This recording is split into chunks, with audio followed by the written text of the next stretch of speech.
5 minute में आपको present continuous tense के सारे रूल्स पता होंगे। तो स्टार्ट करते हैं। प्रेजेंट कॉन्टिन्यूअस टेंस के सेंटेंसेस की अगर उर्दू में पहचान बताऊं तो जितने भी सेंटेंसेस रहा हूं, रही हूं, रहा है, रही है, रहे हैं वगैरह इस तरह के वर्ड्स के ऊपर एंड होंगे वो प्रेजेंट कॉन्टिन्यूअस के टेंसेस होते हैं। और उनकी जब आप ट्रांसलेशन करोगे तो आप प्रेजेंट कॉन्टिन्यूअस टेंस के रूल्स के मुताबिक करोगे। मतलब क्या हुआ, देखें कोई भी काम जो इस मोमेंट पे हो रहा है, प्रेजेंट कॉन्टिन्यूअस टेंस के लिए अगर हिंट बताऊं तो राइट नाउ, अभी जो काम हो रहा है उसके बारे में जितने भी सेंटेंसेस की आप ट्रांसलेशन करोगे, अभी मैं पढ़ा रही हूं, जब मैं ट्रांसलेशन करूंगी इसकी इंग्लिश में तो मैं प्रेजेंट कॉन्टिन्यूअस टेंस के रूल के अकॉर्डिंग करूंगी। तो रूल देख लेते हैं क्या है। रूल में सबसे पहले हमने सब्जेक्ट लिखना है, फिर हमने उसके साथ हेल्पिंग वर्ब लगाना है, फिर first form of the verb के साथ आईएनजी लगाना है और फिर ऑब्जेक्ट लिख लेना है। एग्जाम्पल से देखते हैं। देखें आई क्या था, सब्जेक्ट रूल के मुताबिक, उसके बाद हेल्पिंग वर्ब लगाना था, यहाँ हेल्पिंग वर्ब लगाया एम, उसके बाद first form of the verb लगानी थी, first form of the verb लगाई रीड और साथ लगा दिया आईएनजी रीडिंग, उसके बाद बुक लगा दिया जो कि ऑब्जेक्ट है और काउंटेबल नाउन है, इसके साथ आर्टिकल लगेगा इसलिए बीच में आ भी लगा है। तो प्रेजेंट कॉन्टिन्यूअस टेंस के रूल के according subject, helping verb, verb की फर्स्ट फॉर्म के साथ आईएनजी, उसके बाद अ लगा के ऑब्जेक्ट लगा दिया बुक। तो क्या हो गया, आई am reading a book. Present continuous tenses जितने भी होते हैं उनमें हेल्पिंग वर्ब जरूर लगता है, चाहे वो पॉजिटिव सेंटेंसेस हो, चाहे वो नेगेटिव सेंटेंसेस हो, चाहे वो इंट्रोगेटिव सेंटेंसेस हो।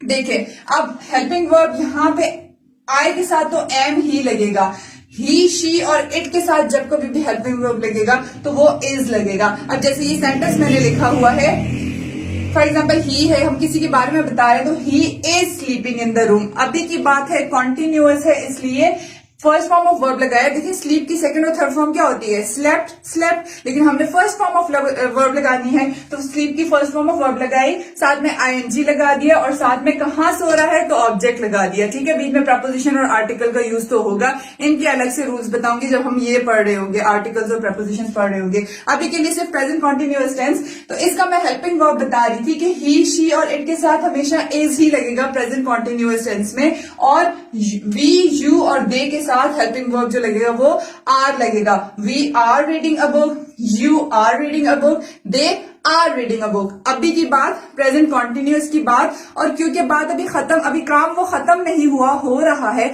इसलिए हम लोग आईएनजी लगाते हैं कि अभी कॉन्टिन्यूअस है तो फर्स्ट फॉर्म ऑफ वर्ब लगा के आईएनजी लगा देते हैं कि ये काम अभी हो रहा है। अब कुछ और एग्जांपल्स ऐसी हैं जो कि अभी इस पॉइंट ऑफ टाइम पे काम तो नहीं हो रहा, लेकिन ये सेंटेंसेस भी प्रेजेंट कॉन्टिन्यूअस टेंस के रूल के अकॉर्डिंग ही लिखे जा रहे होते हैं। कैसे, जैसे कि ये पहला सेंटेंस है, is your English getting better. देखें जिससे ये क्वेश्चन किया जा रहा है जरूरी नहीं वो राइट नाउ इस पॉइंट ऑफ टाइम पे ही इंग्लिश सीख रहा हो, लेकिन कोई काम है जो कि कंटिन्यूड है, उसमें बेहतरी आ रही है, अभी कंप्लीटली बेहतरी नहीं आई, तो इसलिए अभी की बात है क्योंकि अभी सीखा जा रहा है तो उसको प्रेजेंट कॉन्टिन्यूअस टेंस के रूल के मुताबिक लिखा जाएगा। दूसरी बात, the company is not performing well this year. This week, today या दिस ईयर के लिए जो भी बातें की जाती हैं यानी कि वो भी प्रेजेंट की बातें हैं, और कोई काम हो रहा है, कंपनी अच्छा परफॉर्म नहीं कर रही है इस साल, ये कंटिन्यूअसली हो रहा है, अभी ऐसा नहीं हुआ कि कंपनी बेहतरी की तरफ चली जाए या उसकी अच्छी परफॉर्मेंस ना होना खत्म हो जाए। तो इसलिए क्या हो रहा है, हम लोग यहाँ पे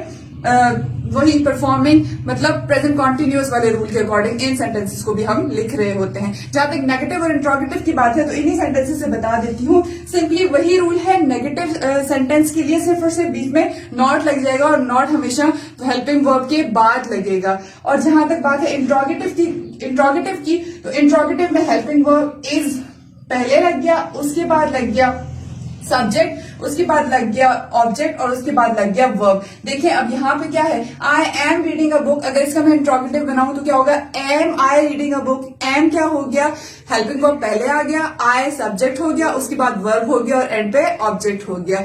सो that was all about present continuous tense. I hope आपको समझ आ गई होगी। That was all for today. Thank you. Allah Hafiz.